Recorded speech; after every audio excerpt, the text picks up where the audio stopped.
আগুন নিয়ে খেলা আর আগুনের মধ্যে ঝাঁপ দেওয়া দুটো সম্পূর্ণ আলাদা জিনিস।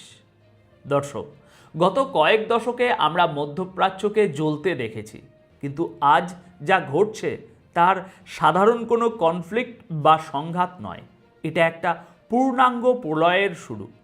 ভাবুন তো, যে আমেরিকার F-15 ফাইটার জেটকে বলা হয় আকাশের রাজা, যাকে ছোঁয়া তো দূরের কথা, র্যাডারে ধরাও অসম্ভব মনে করা হতো, সেই আমেরিকার গর্ব যদি মরুভূমির বুকে ধুলোয় মিশে যায়, তাহলে জিওপলিটিক্সের পুরো সমীকরণটা কোথায় গিয়ে দাঁড়ায়?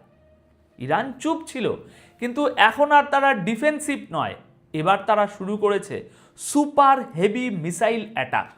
আজকের প্রথম বড় ব্রেকিং, ইরান আর কোনো লুকোছাপায় নেই, তারা শুরু করেছে অপারেশন ট্রু প্রমিস 4।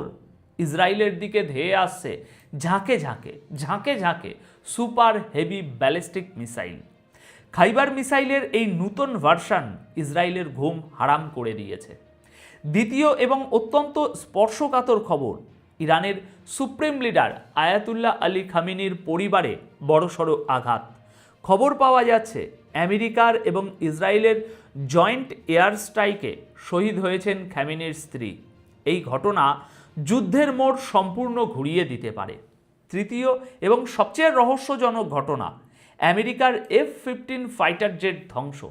ইরান বলছে তারা মেরে নামিয়েছে, আর আমেরিকা বলছে এটা কুয়েতের ভুল। আসল সত্যটা তাহলে কি, সেটা আজ আমরা বার করব। আজ ৩রা মার্চ ২০২৬ মঙ্গলবার সকাল ৮টায় এই খবর পড়ছি। চলুন সরাসরি প্রথম খবরে প্রবেশ করা যাক। দেখুন, গতকাল ২রা মার্চ রাত ৯টা ঠিক এই সময়ে ইরান বিশ্বকে এমন কিছু ছবি দেখালো যা দেখে পেন্টাগনের সামরিক বিশ্লেষকদেরও কপালে ভাঁজ পড়ার কথা। ইরান অফিসিয়ালি ঘোষণা করল তারা ইসরায়েলের বিরুদ্ধে সুপার হেভি ব্যালিস্টিক মিসাইল বা অতি ভারী ক্ষেপণাস্ত্রের ব্যবহার শুরু করে দিয়েছে। এখানে একটা শব্দ খুব গুরুত্বপূর্ণ, সুপার হেভি। কেন? কারণ এর আগে ইরান ড্রোন বা সাধারণ ক্রুজ মিসাইল ব্যবহার করছিল, কিন্তু এবার তারা মাঠে নামিয়েছে তাদের তুরুপের তাস খাইবার মিসাইল। IRGC দাবি করছে এই মিসাইলগুলো সম্পূর্ণ দেশি, অর্থাৎ এগুলো ইরানেই তৈরি। এর টেকনোলজি রাশিয়া বা চীন থেকে ধার করা নয়। আর এটাই হলো ভয়ের কারণ। যখন কোনো দেশ নিজের প্রযুক্তিতে অস্ত্র বানায়, তখন শত্রুপক্ষ জানে না সেই অস্ত্রের দুর্বলতা কোথায় বা সেটাকে কিভাবে আটকাতে হয়। ইরান পরিষ্কার জানিয়েছে অপারেশন ট্রু প্রমিস 4-এর 10ম ওয়েভে তারা এই হামলা চালিয়েছে। টার্গেট কারা?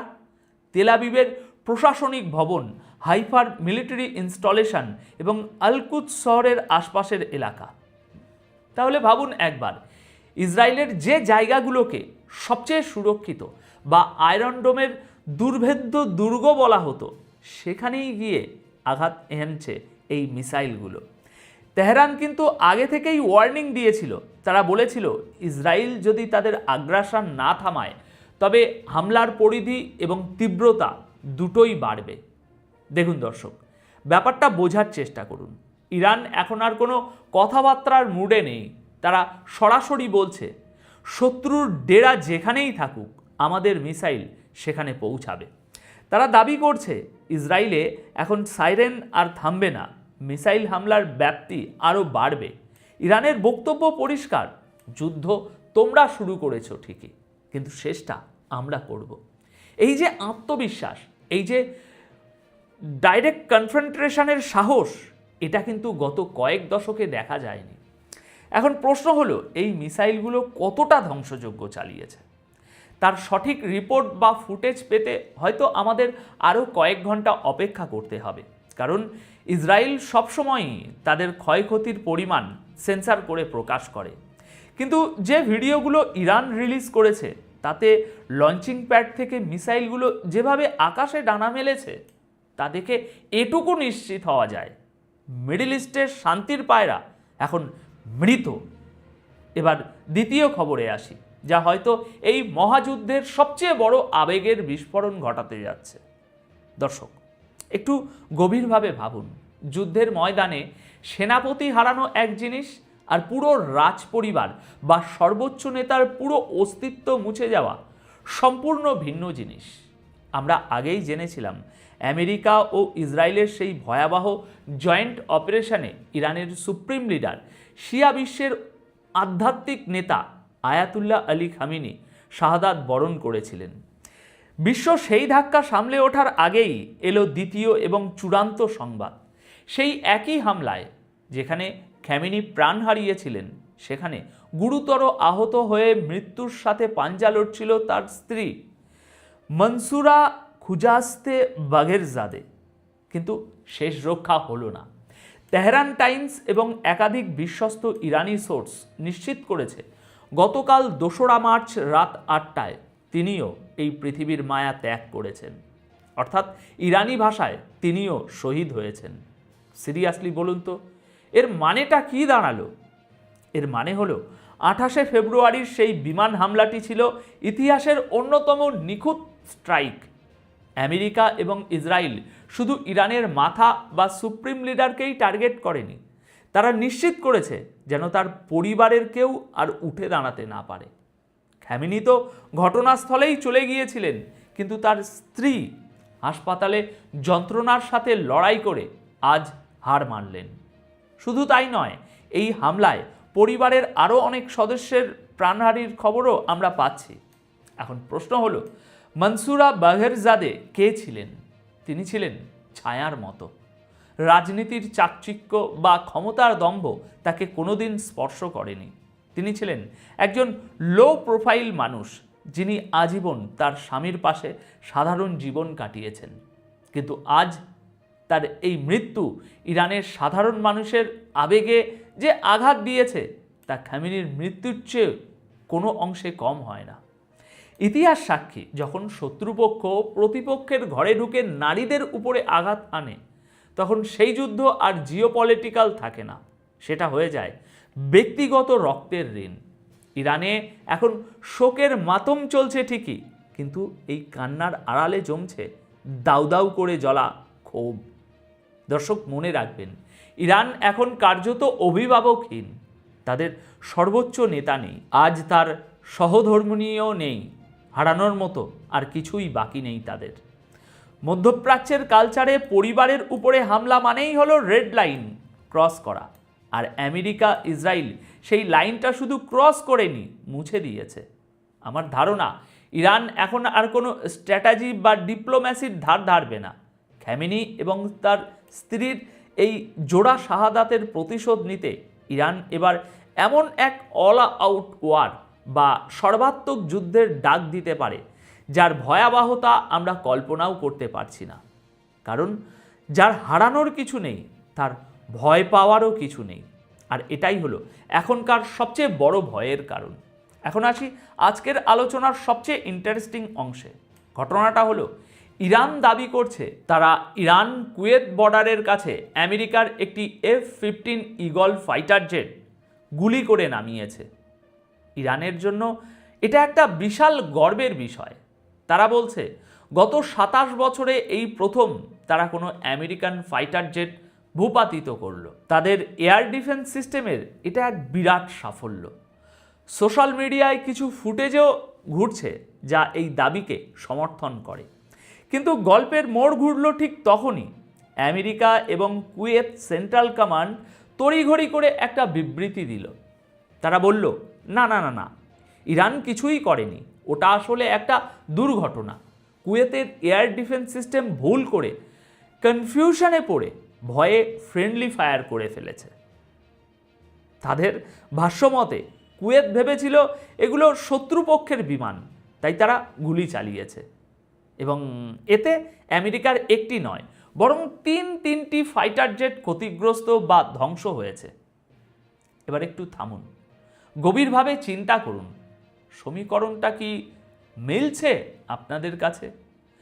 কুয়েত আমেরিকার অন্যতম ঘনিষ্ঠ মিত্র। তাদের এয়ার ডিফেন্স সিস্টেম এবং আমেরিকার সিস্টেম একে অপরের সাথে লিঙ্ক করা থাকে। সেখানে কুয়েত ভুল করে আমেরিকার 3টে জেট নামিয়ে দিল, তাও আবার এরকম একটা টান টান উত্তেজনা যুদ্ধ চলছে এরকম সময়ে। নাকি আসল ঘটনা অন্য কিছু? হতে পারে কি ইরানের এয়ার ডিফেন্স বা তাদের নতুন কোনো মিসাইল টেকনোলজি সত্যি আমেরিকার ওই অ্যাডভান্স জেটগুলোকে নামিয়ে দিয়েছে, আর আমেরিকার মতো সুপার পাওয়ার দেশ তাদের সেই লজ্জা, সেই টেকনোলজিক্যাল ফেলিয়ার ঢাকতে কুয়েতকে দিয়ে এই ভুলের নাটক সাজাচ্ছে। কারণ আমেরিকা যদি স্বীকার করে নেয় যে ইরানের কাছে এমন প্রযুক্তি আছে যা F-15কে নামাতে পারে, তাহলে বিশ্ববাজারে আমেরিকার অস্ত্রের চাহিদা কমে যাবে এবং তাদের এয়ার সুপ্রিয়রিটির অহংকার মাটিতে মিশে যাবে। আমি ব্যক্তিগতভাবে আমার মনে হচ্ছে আমেরিকার এই শরম ঢাকতেই কুয়েত নিজের ঘাড়ে দোষটা নিয়েছে। কারণ যুদ্ধে প্রপাগ্যান্ডা একটা বড় অস্ত্র। ইরান বলছে আমরা মেরেছি, আমেরিকা বলছে ওরা ভুল করেছে। এই ধোঁয়াশার আড়ালে সত্যটা হয়তো মরুভূমির বালিতেই চাপা পড়ে থাকবে। কিন্তু দর্শক, আপনারা বুদ্ধিমান, আপনারা নিশ্চয়ই বুঝতে পারছেন ডাল মে কুছ কালা হে। এখন ভিডিও শেষ অংশে আমরা খুব গুরুত্বপূর্ণ দুটো রাজনৈতিক পরিবর্তনের দিকে নজর দেব। ইরানে বড়সড় রদবদল হয়েছে। President Masoud Pezeshkian revolutionary guards IRGCর senior officer brigadier general Majid আলবান রেজাকে নতুন অ্যাক্টিং ডিফেন্স মিনিস্টার হিসাবে নিয়োগ দিয়েছেন। কেন? কারণ আগের ডিফেন্স মিনিস্টার আজিজ নাসিরজাদে গত হামলায় নিহত হয়েছেন বলে খবর পাওয়া যাচ্ছে। যুদ্ধের মাঝখানে সেনাপতি বদলানো মানে হলো নতুন কৌশল। নতুন ডিফেন্স মিনিস্টার নিশ্চয়ই পুরনো ভুলগুলো শুধরে আরও অ্যাগ্রেসিভ স্ট্র্যাটেজি নিয়ে আসবেন। অন্যদিকে ইসরায়েলের প্রধানমন্ত্রী বেঞ্জামিন নেতানিয়াহু, অনেকে বলছেন তিনি বাংকারে লুকিয়ে আছেন, কেউ বলছিল তিনি মারা গেছেন, কিন্তু তিনি প্রকাশ্যে হাজির হয়েছেন বেইত শেমেস এলাকায়, যেখানে আগের দিন ইরানি মিসাইল পড়েছিল এবং 9 জন ইসরায়েলি মারা গিয়েছিল। সেখানে দাঁড়িয়ে ধ্বংসস্তূপের উপর তিনি যে কথাটি বললেন সেটা অত্যন্ত তাৎপর্যপূর্ণ। তিনি বললেন খুব শীঘ্রই ইরানি জনগণ এই সরকারকে উখড়ে ফেলার শক্তি পাবে। দর্শক, এর মানে কি? এর মানে হলো ইসরায়েল এবং আমেরিকা এখন ইরানের ভিতরে গৃহযুদ্ধ বাঁধানোর পরিকল্পনা করছে। ইরানে দুটো ভাগ আছে। একদল বর্তমান ইসলামিক সরকারের সমর্থক, আর একদল শাহ পাহলভির আমলের ওই সেকুলার মতাদর্শে বিশ্বাসী। নেতানিয়াহুর কথায় ইঙ্গিত পাওয়া যাচ্ছে যে তারা হয়তো ইরানে সরকার বিরোধীদের হাতে অস্ত্র তুলে দেবে। তারা চাইছে ইরানিদের বিরুদ্ধে যুদ্ধ শুরু করুক দেশের ভিতরে।